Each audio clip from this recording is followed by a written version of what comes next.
बोलो जयकारा बोल मेरे श्री गुरु महाराज की जय। श्री परमहंस दयाले जी महाराज की जय। बिल्कुल एकाग्रचित होकर बैठ जाएं।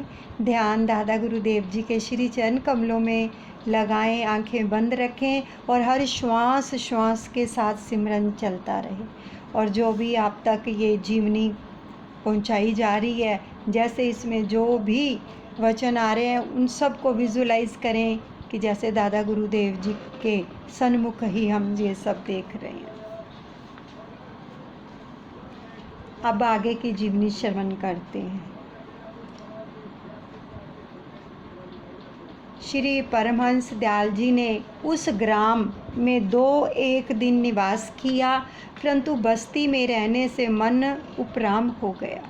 मन ही मन विचार पैदा हुआ कि साधु को एक स्थान पर अधिक समय तक नहीं रहना चाहिए, इसलिए दूसरे ही दिन वहाँ से प्रस्थान करने का निश्चय कर लिया। दिवसे तीसरे प्राते हूँ दाता, पूर्वासीन सयूं बोले ता भय एक तरे ग्राम के लोगा, कसे अपराध अस देओ वियोगा। तीसरे दिन प्रातःकाल ही दीनदयाल जी ने नगर निवासियों को बुलाकर स्पष्ट ही कह दिया कि हम जा रहे हैं। महाराज श्री का संदेश पाते ही नगर के सभी लोग एकत्रित हो गए और करवद्ध प्रार्थना करने लगे कि प्रभु हमसे ऐसा क्या अपराध हो गया है, आपने एकाएक यहाँ से प्रस्थान करने का विचार कर लिया। हमारी बात सुनियो मन लाई, निज निज काज कर हो गृह जाई, असे उपदेश दीन गुरु सेवा, करिए साधु संत की सेवा। आप लोग सब मन लगाकर हमारी बात सुनो, दादा गुरुदेव जी फरमाने लगे, और जाकर अपना अपना गृह कार्य करो। ऐसा उपदेश सतगुरुदेव महाराज जी ने सबको दिया कि साधु संतों की सेवा का लाभ उठाओ। साधु संत जग के दुख हरे ही, गुरु सेवक यम ते नहीं डरही, अस उपदेश देते उठे धाये, पुरवासी चरणन लिपटाए। साधु संत ही जग जीवों के दुखों का हरण करते हैं तथा गुरु का सेवक कभी यम से नहीं डरता। गुरु कृपा से ही ऐसे भय का निवारण होता है। इस प्रकार सदुपदेश देते हुए दादा गुरुदेव एकाएक ही जो थे उठकर चल दिए।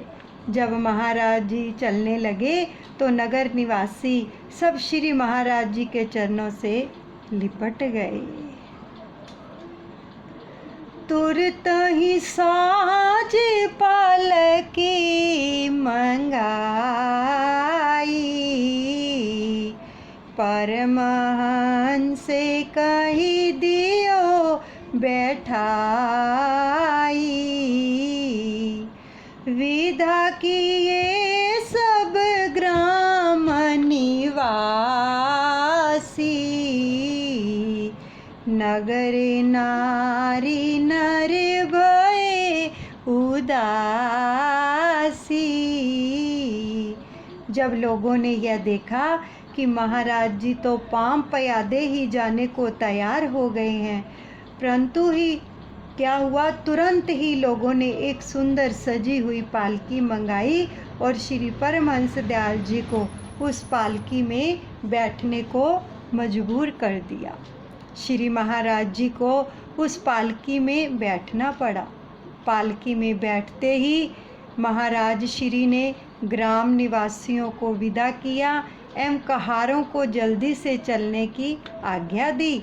इस दृश्य को देखकर सभी नर नारी अत्यंत उदास हुए और दादा गुरुदेव जी की पालकी जब तक दिखाई देती रही तब तक वे एकटक दृष्टि से उधर ही देखते रहे।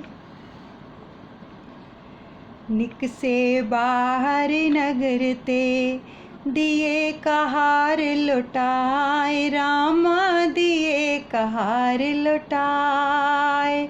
वस्त्र को पीन सब त्याग करे, पाँव पया दे धाए। बोल मेरे श्री गुरु महाराज की जय, मेरे दादा गुरुदेव की जय। दादा गुरुदेव ज्यों ही श्री जी ज्यों ही लोगों की नज़रों से ओझल हुए, नगर से बाहर निकलते ही पालकी से उतर गए और कहारों को वापस लौटा दिया और वस्त्र कोपीन आदि का भी त्याग करते हुए पाम पयादे वन की ओर कहीं दर्शकों की दृष्टि से अलोप हो गए।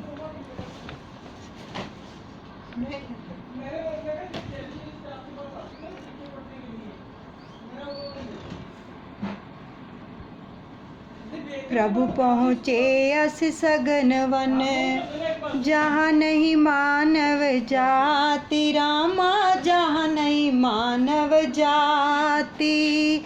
सिंह दहाड़त दिवस निस, नाग करें उत्पाती। बोल मेरे गुरु महाराज की जय, मेरे दादा गुरुदेव की जय। ऐसे सघन वन में पहुँचे जहाँ कोई मानव जाति दिखाई भी नहीं देती, जहाँ दिन रात सिंह दहाड़ते और भिन्न भिन्न प्रकार के नागों के नृत्य हो रहे हैं। डेरी घाट तलियो थाना, अकबरपुर वन नाम बखाना। वर्ष 4-6 बीते तैवा, वन चर करत कलोल नित जयवा। यह वन अकबरपुर के नाम से प्रसिद्ध था, जो कि डेरी घाट के समीप तलोथू थाना के संरक्षण में था। इस वन में आपने 4-6 वर्ष का लंबा समय व्यतीत किया, जहाँ वनचर अनेक प्रकार के कलोल करते दिन रात आगे पीछे भागे फिरते। अति प्रसन्न प्रभु तावन रे, वर्षा शीत उष्ण सिर से। रहे योगी अभ्यास में लीना, हरि घट पार ब्रह्म कहूँ चीना। ऐसे सघन और भयावने स्थान पर मनुष्य की जाति कहीं देखने को भी नहीं मिलती, जहाँ अत्यंत प्रसन्न चित्त से निवास करते हुए वर्षा ऋतु, शीतकाल, ग्रीष्म ऋतु सब कष्ट सहन करते रहे, योग समाधि में लीन दुख सुख को सम जानकर सर्वत्र अपनी ही आत्मा दिखाई देती है, सब में ही पार ब्रह्म का रूप दिखाई देता है। रहे बैठे आसे आसन सादी, कृष्ण पक्ष रहे लीन समाधि। अमावस रात्रि प्रभु देखा, महाप्रकाश नागमणि रेखा। ऐसा आसन साध कर बैठे कि एक बार तो 15 दिन तक पूरा पखवाड़ा यानी कि कृष्ण पक्ष व्यतीत हो गया। पूरे 15 दिन समाधि लगी रही, समाधि खुली ही नहीं।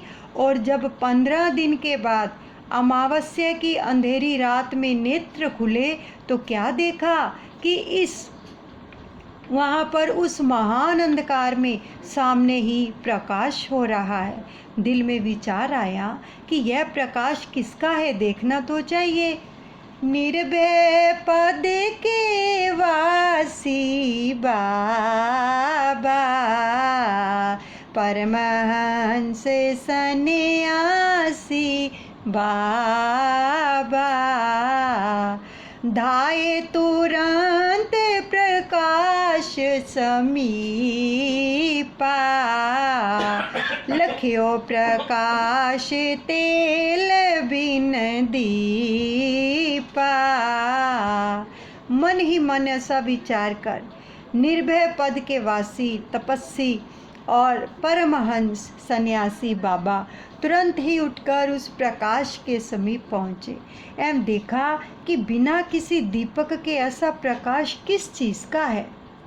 ब्राह्मण वृद्ध खड़ा तहवा पायो, इच्छाधारी रूप बदलायो, पूछयो कमन काज इहें आए, ब्राह्मण दीनों शीस नवाए। जब उस प्रकाश के पास पहुँचे तो प्रकाश के स्थान पर एक वृद्ध ब्राह्मण को खड़ा देखा। तब पता चला कि यह प्रकाश तो इसी इच्छाधारी का था, इस नाग की मणि का प्रकाश था। उसी ने वृद्ध ब्राह्मण का रूप धारण कर लिया है। तो तपसी बाबा पूछते हैं कि आपका यहाँ किस कारण आना हुआ है, परंतु ब्राह्मण ने कुछ भी उत्तर ना देते हुए शीश झुका दिया। पुनि मानव तन पलट करे, निज रूप ओलहि धार, रामा निज रूप हिल्यो धार, जन्म सफल कर चले दियो, नागों के सरदार। बोल मेरे गुरु महाराज की जय, मेरे दादा गुरुदेव की जय। उसी समय मानव तन को पलटकर अपने असली रूप में नाग देवता ने वहाँ से प्रस्थान किया। नागों के सरदार अपना जीवन सफल करने आए थे और तपसी दादा गुरुदेव का दर्शन करके चले गए। एही प्रकार वन विचरित रहे, भांति अनेक कष्ट प्रभु सहे, मधुकरी करत रहे कुछ काला, विचरे नगर ग्राम कृपाला। इसी प्रकार तपसी बाबा दादा गुरुदेव वनों में विचरण करते रहे और अनेक प्रकार के कष्ट सहन करते रहे। बिना अन्न के ही कुछ समय व्यतीत किया, कुछ समय तक मधुकरी करके यानी मांग करके जीविका चलाई। वनों में तथा नगर ग्रामों में भी विचरे, पर उपकार हेतु अनेकों रूप बदलते रहे। कछुक दिवस भोजन नहीं पायो, केवल जल से ओ समय बितायो, भयो देव योग से आना, थानेदार तलियो थाना। कई दिन तक भोजन नहीं मिला तो केवल जल और फल से ही समय व्यतीत किया। इस वन में एक बार अचानक ही जन रक्षार्थ भ्रमण करते हुए तलोथू थाना के थानेदार का आना हुआ। मुकुंद लाल सिंह नाम बतायो, कछुक काले भोजन पहुँचायो। कर्मचारी सब लियो बुलाई, सेवा टहल की विधि समझाई। थानेदार जी ने अपना नाम जो था मुकुंद लाल सिंह बताते हुए आपसे प्रार्थना की और कुछ समय तक अपने कर्मचारियों के हाथ भोजन पहुंचाने की सेवा का सौभाग्य प्राप्त किया। कर्मचारियों को सेवा टहल की विधि समझाई, जो कि बड़ी पवित्रता एवं श्रद्धा भाव से भोजन पहुंचाते रहे। ठाकुर जात यवन सबे आए, परमहंस के दर्शन पाए। आशीर्वाद सबने कहीं दीना, जन समूह सब शिष्य कर लीना।